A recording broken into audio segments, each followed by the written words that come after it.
Fala, meu lindo! Minha linda!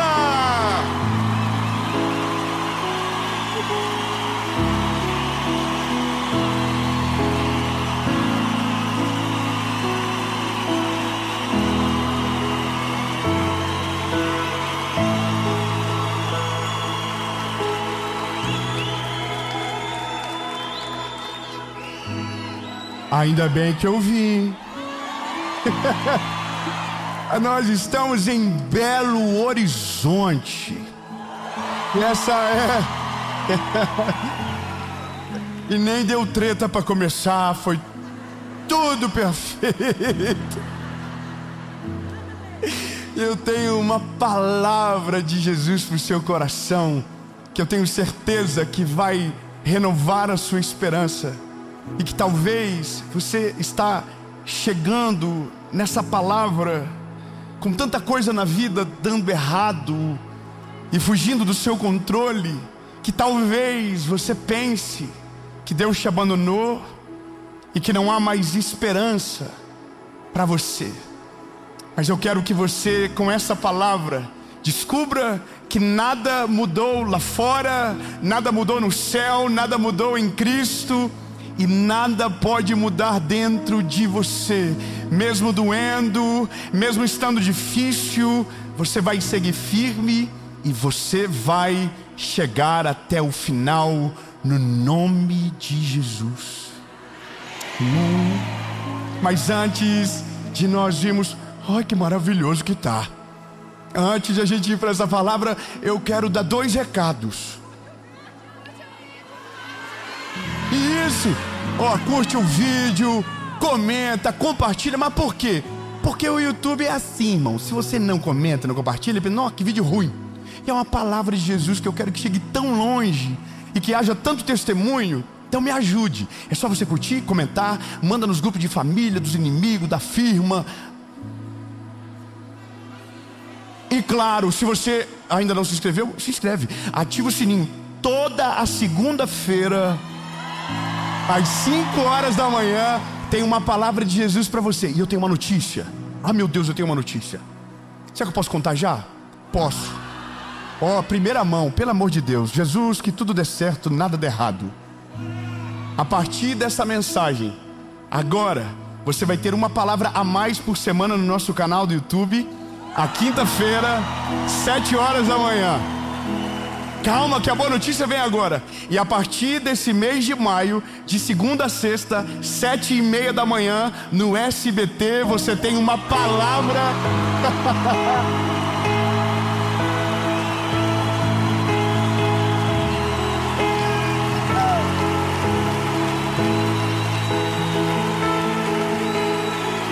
Primeiro devocional da televisão brasileira, para você começar o dia com esperança, com fé e alegria.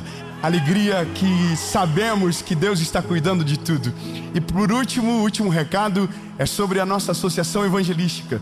Se você ainda não conhece, eu quero que você faça parte do que Deus está fazendo. Você pode ser um voluntário, você pode ser um aconselhador, um doador.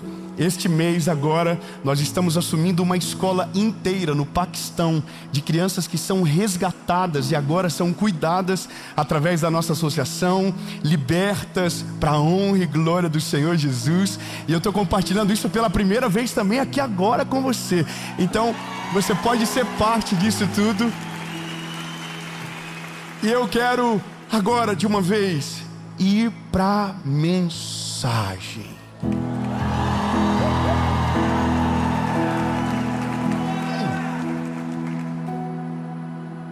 Você já imaginou que tem algumas coisas na nossa vida que acontecem e que apagam a nossa memória? É como se tivesse circunstâncias tão difíceis de passar, que nós esquecemos de tudo que Jesus já fez, já esquecemos de todos os milagres que já vivemos, e quando a gente menos espera, a gente está abandonado na circunstância, desacreditado de tudo e sem esperança que Deus pode fazer alguma coisa. E isso nada mais é do que uma fé imatura. É como se a nossa fé estivesse totalmente conectada ao resultado daquilo que Jesus faz, ao resultado de tudo aquilo que a gente pede. Então, uma fé imatura, ela é uma fé sensível às estações. Ou seja, quando tudo está dando certo, Jesus, ele é maravilhoso, ele é incrível, ele é poderoso. Aí você fala para todo mundo dele, e você posta vídeos maravilhosos sobre ele, e você compartilha o evangelho. Mas quando está dando ruim, aí você fica de birra.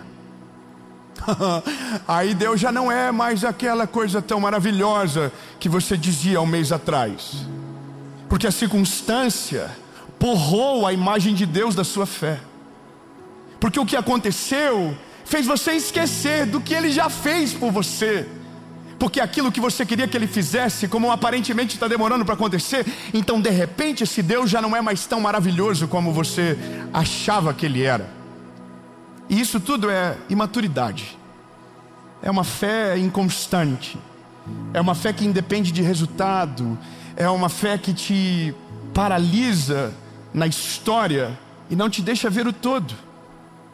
É uma fé de bebê. Sabe, meu filho é assim: papai, se o senhor não me der, eu não quero que você me faça dormir hoje. Na cabeça dele, ele está me dando um castigo gigante. Mal sabe ele que às vezes é uma folga que ele está me dando. Mas na cabeça dele é como se fosse um jogo de recompensa. É assim: se você faz, você é meu pai. Se você não faz, você não é mais meu pai. Se você me ouve, você me ama. Se você não faz o que eu quero e para de me escutar, então você não me ama mais. Agora veja que loucura. Nós temos uma base bíblica de uma fé inabalável, com um resultado incrível, e que para mim é um dos textos mais poderosos quando se olha para um homem carnal. Não para Jesus, não para Deus, mas para um homem.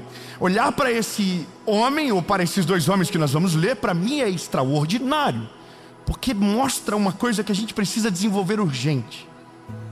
Eu quero que você pegue a sua Bíblia, por gentileza, e abra comigo Atos dos Apóstolos, capítulo de número 16, versículo de número 25. Atos, capítulo de número 16, versículo de número 25. Se você puder, abra comigo. Mais ou menos à meia-noite, Paulo e Silas estavam orando e cantando hinos a Deus. O que eles estavam fazendo? Amei a reciprocidade. O que eles estavam fazendo? Orando e cantando. Agora, vamos lá. Eles estavam orando e cantando a Deus, e os outros presos escutavam. Então, vamos de novo. O que eles estavam fazendo? O detalhe é, eles estavam fazendo alto. Tão alto que os outros presos escutavam. Irmão, alguém aqui já foi preso? Só para tomar saber. Não sei você, mas eu vi uma série de presos esses dias aí. E de noite ninguém fala na prisão não, irmão. Alguém falou oi, alguém gritou lá do outro lado, cala a boca. Imagina, irmão. Imagina, se dentro da igreja qualquer coisa que sai do controle já dá um monte de griteiro.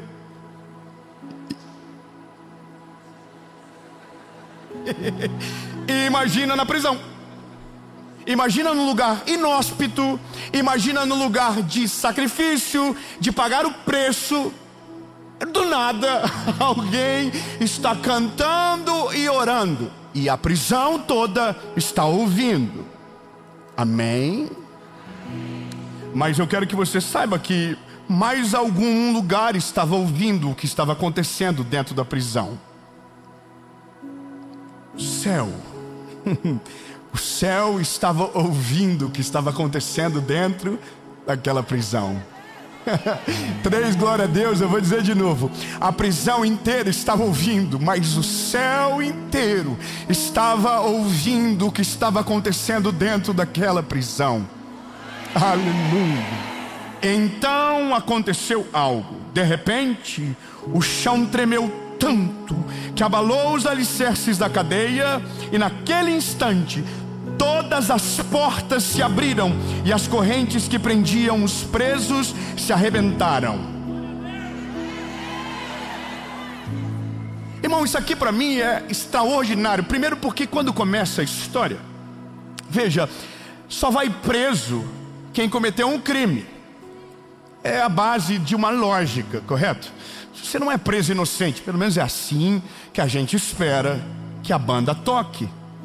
É nessa justiça que a gente crer, ou é essa justiça que a gente espera? Só que no texto, a Bíblia diz que eles não são presos por conta de um crime. Eles são presos porque eles expulsaram um espírito maligno de uma mulher. Sabe qual é a loucura? Imagina o seguinte: Paulo e Silas são dois homens de Deus. São homens cheios do Espírito Santo. Estão cumprindo o seu ministério, estão vivendo o seu chamado. E eles entram numa cidade, e nesse lugar há uma mulher que adivinha. E alguns homens lucravam com esse espírito maligno que estava sobre essa mulher. Então eles, usados por Deus, chamam essa mulher e expulsam o espírito maligno que estava sobre ela.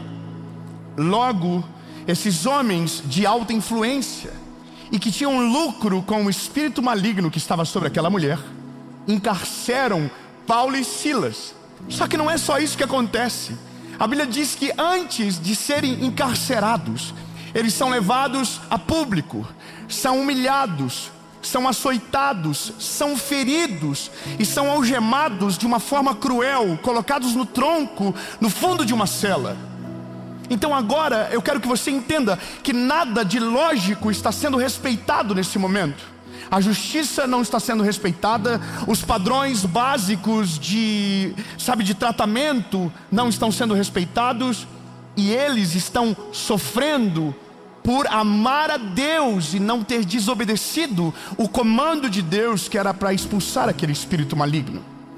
Agora, perceba que se você for minimamente, e eu não estou falando de nada exagerado, mas minimamente crítico, você não concorda com isso.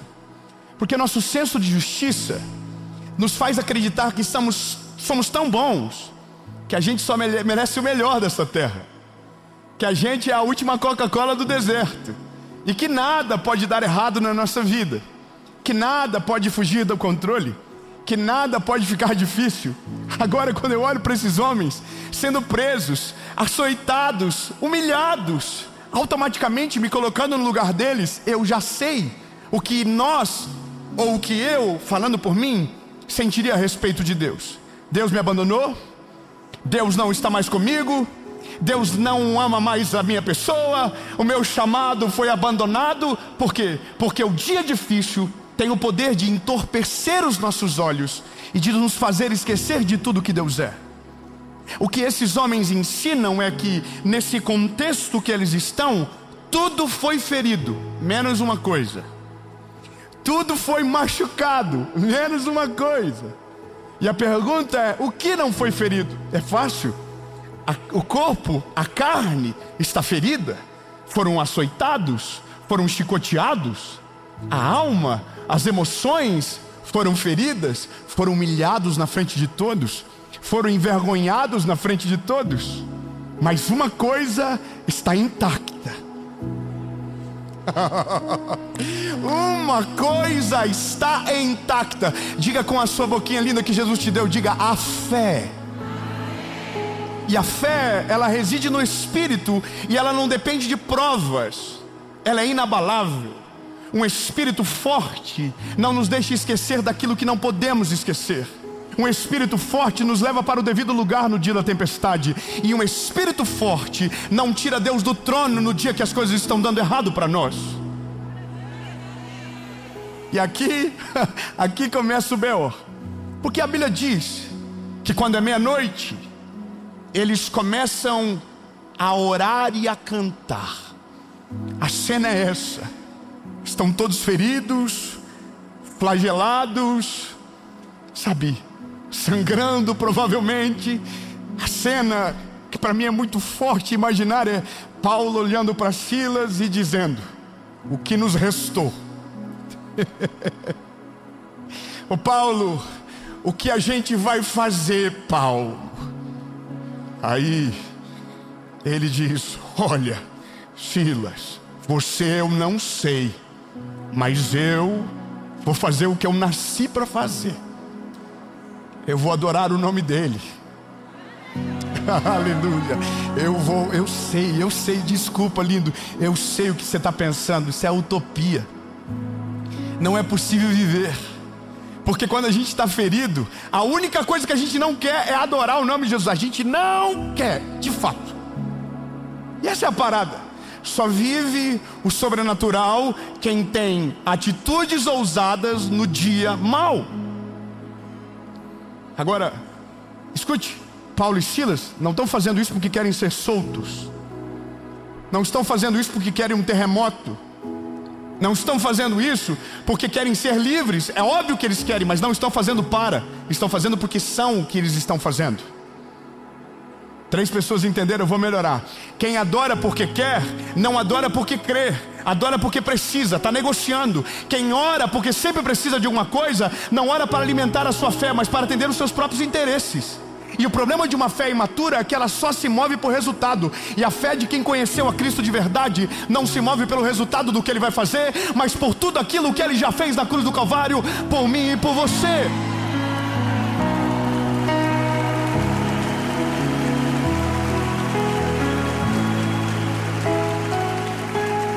Agora, eles não querem ser presos. Então a Bíblia diz que eles começam a cantar. E eu quero que você entenda isso. O segredo não é aonde você está.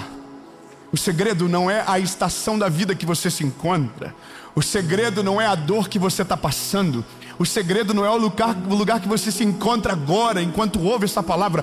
O segredo é quem está com você no lugar que você está. O segredo é quem tem o poder para tirar você do lugar que você está. O segredo é quem não te abandona em lugar nenhum da vida. Ele está sempre com você. Então, se o segredo é Ele, não é a estação, eu me desvencilio da estação para orar por aquilo que Ele é, para chamar por aquilo que Ele é. E Ele é maravilhoso, conselheiro, Deus forte, Pai da eternidade, príncipe da paz. Mas deve estar doendo, mas não é sobre o que Ele vai fazer, é sobre o que Ele já fez. E é nesse lugar de ambiente de adoração e de manifestação da glória de Deus que o milagre maior acontece.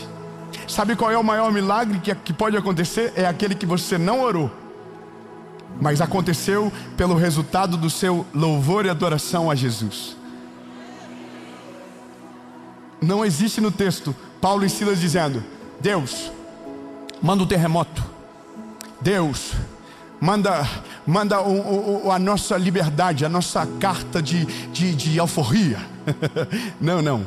Só tem 2 homens amarrados pé e mão no tronco, orando e adorando ao nome de Jesus.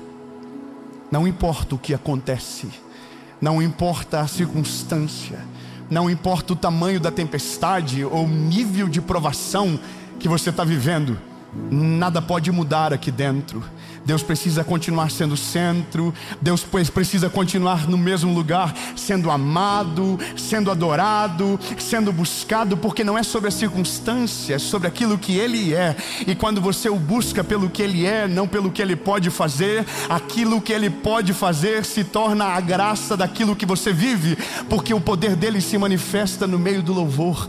A glória dEle se manifesta, a presença dEle se manifesta num ambiente de intimidade. Então tem coisas que você não precisa pedir, é só não esquecer de tudo aquilo que Ele já fez por você. É só você não esquecer de todo o amor que Ele tem e continuar clamando, continuar orando, continuar chorando, continuar cantando, até que de repente as portas se abram, a cadeia se estremece e você não vai sair correndo pelas portas. Você ainda tem uma missão a cumprir, e isso que vai ficando só pior no texto. Porque a Bíblia diz que Paulo e Silas não saem correndo. Aonde eles vão? No carcereiro. Ah não, irmão, vocês não tem, não pode. Irmão, você já assistiu aquela série que os homens ficam para fugir a série toda? que tatua no corpo, a prisão. 3 irmãos falaram o nome aí, amém. Não vou fazer propaganda não. Vocês já viram? Irmão, você imagina, a cela abre, ninguém fica na cela não, irmão. Todo mundo corre. Paulo e Silas paradinho, de boa. A Bíblia diz que o carcereiro grita pela vida dele, e Paulo e Silas diz: nós estamos aqui ainda. Fala pro irmão que está aí do teu lado: eu estou aqui ainda. Eu estou aqui ainda, nada mudou. Ele é o centro da minha vida. A circunstância não tem o poder de mudar a minha fé. A circunstância não tem o poder de apagar o que Ele fez por mim. Nada mudou, eu ainda estou aqui. É óbvio que eu quero ser livre, mas eu ainda estou aqui. O carcereiro veio, e a Bíblia diz que o carcereiro e toda a sua família, por conta do testemunho de Paulo e Silas, foram salvos. Aí Paulo e Silas pegam ele pela mão, leva eles para fora da cadeia.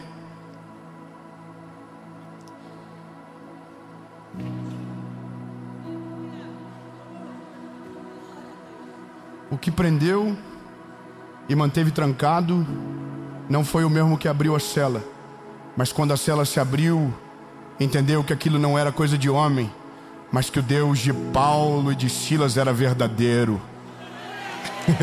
E se Ele tem poder para fazer isso, Ele vai mudar a vida do carcereiro também. Ele vai transformar a vida do carcereiro também. E agora, eu confesso para você que isso tudo é tão maravilhoso, mas ele precisa de uma dose de fé tão genuína para se perfazer na prática, que é só Deus para colocar isso dentro de nós. Eu vi um vídeo há um tempo atrás de uma mulher que teve o filho brutalmente assassinado. Imagina você perder um filho de maneira brutal, terrível, cruel. E essa mulher, ela vai até a audiência e ela está de frente com aquele que tirou a vida do filho dela. E ela tinha todo o direito de ofender, ela tinha todo o direito de acabar com aquele rapaz. E ela disse: eu fui perdoada por Deus, eu fui amada pelo Senhor. O que você fez me custou muito, me doeu demais, mas eu vim aqui para te dizer que você está perdoado também. Você não vai carregar nenhum peso da minha parte, você está perdoado. Sabe o que é um negócio lindo? Os dias de provação, os dias de maior dor da nossa vida se tornam a maior pregação da nossa história, porque aquilo que a gente suporta se torna testemunho, e o testemunho que entra dentro de nós se torna a pregação que alguém um dia vai precisar a partir de nós. Quando eu olho para Paulo e Silas, eu quero entender junto comigo, junto com você, que não é fácil, mas é o que a gente precisa. Não importa o que esteja acontecendo lá fora, não importa se as notícias são pesadas demais, não importa se a dor é grande, não importa que talvez não pareça ter um horizonte claro, nós vamos continuar amando a Jesus. A nossa fé não será manchada, a imagem de Deus não será borrada dentro do nosso coração, mas nós continuaremos chamando por Ele, clamando por Ele, orando a Ele, adorando Ele, até que um dia tudo aquilo que nos causou dor seja eliminado da história e só sobre um testemunho genuíno. Mas só acontece para aqueles que perseveram. O ponto é esse. A maioria de nós, às vezes, estávamos perto de viver o maior milagre da nossa vida, mas porque começamos a olhar mais para a circunstância do que para aquele que tem o poder de mudar a nossa história, de repente fomos sucumbidos pela dor e paramos de crer. E quando paramos de crer, então o milagre para de vir na nossa direção. Mas eu quero declarar hoje, no nome de Jesus, sobre este lugar, sobre você que está assistindo, essa palavra que a esperança que há em Cristo há de renovar o teu coração e a sua fé, e nada vai roubar aquilo que Deus é do teu coração. Mesmo que pareça difícil, mesmo que pareça improvável, mesmo que doa, nós vamos continuar crendo nele, chamando por ele. Amém. Olha, isso era pra gente agora estar dando mortal para trás. Mas sabe por que a gente não tá? Porque para poder falar o final, tem que viver o que Paulo e Silas viveu. E ninguém quer. A gente só vai saber o dia que estiver acontecendo. Talvez agora você está ouvindo essa mensagem e está tudo bem. Mas um dia você vai precisar lembrar disso. Porque isso é a vida. Se estão dizendo para você que é tudo perfeito, estão mentindo para você. Tem dia que dá tudo errado. Tem dia que a vida dói demais. Tem dia que o calo aperta. Tem dia que a lágrima corre. Tem dia que a gente perde o controle de tudo. Tem dia que a gente não consegue entender mais o que está fazendo e por que está onde está. E é nesse dia que a nossa memória não pode ser abalada. É nesse dia que nós não podemos esquecer de nada de que Jesus já fez, de todo o amor derramado sobre nós, de todos os milagres que a gente viveu, porque é nesse dia que a gente precisa trazer à nossa memória aquilo que nos dá esperança. E o único que nos dá esperança no dia do caos tem nome, e o nome dele é Jesus.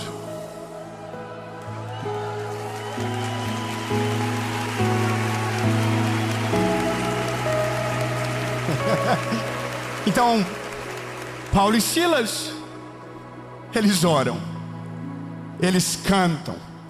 A Bíblia diz que a prisão, ela estremece, as portas se abrem. E antes de eles irem embora, eles ainda ganharam vidas para Jesus ali dentro.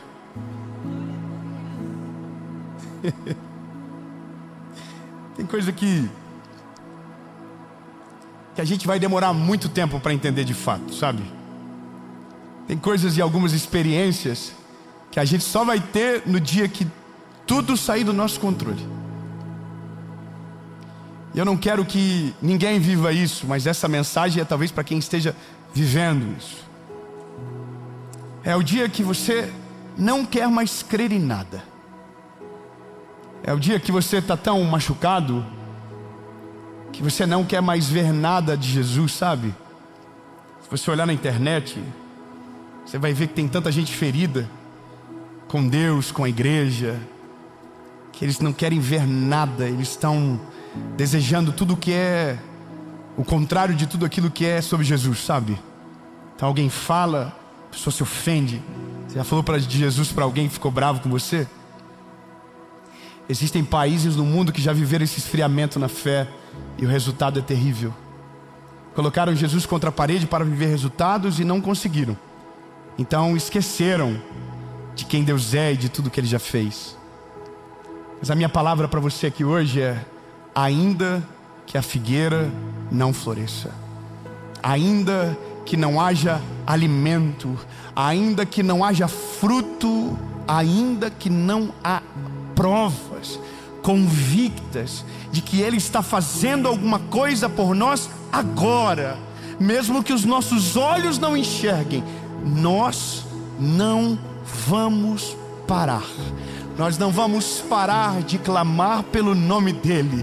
Nós não vamos parar de declarar para todo mundo ouvir: Ele é maravilhoso, Ele é conselheiro, Ele é Deus forte, Ele é Pai da eternidade. Nós não vamos parar, mesmo que doa, mesmo que incomode, nós vamos prevalecer crendo,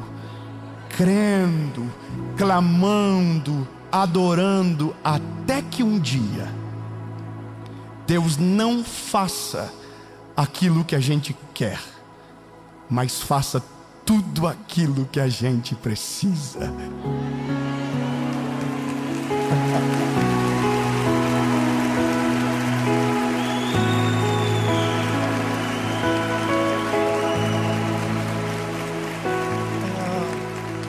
Jesus, nós te louvamos, Pai. Não importa a tempestade, não importa a circunstância, não importa o tamanho da prova, o Senhor ainda é o centro da nossa adoração.